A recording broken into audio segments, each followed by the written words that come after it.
Hello everyone! In the previous video, we talked about how you can change currency on TeleSMM Services bot. In today's video, we'll see how you can order Instagram auto services using the TeleSMM WebApp via the bot. So let's get started.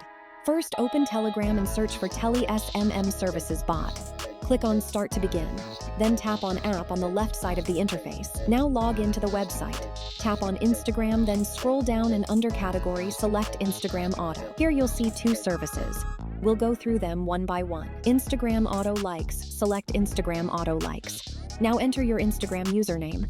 Select the number of new posts you want likes on. Then select the number of old posts as well. Next, choose the minimum and maximum quantity of likes. Set your delay time. Select the expiry date.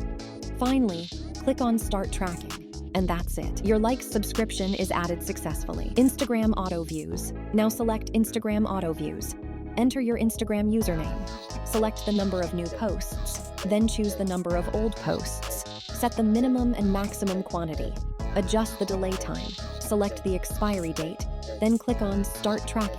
And done. Simple as that. You can scroll down to see all your orders, whether they are active, completed, or canceled. You can also edit your order anytime by clicking on the edit icon and saving the changes. That's it for today's video. Hope you found it helpful. Don't forget to like, share, and subscribe for more such videos.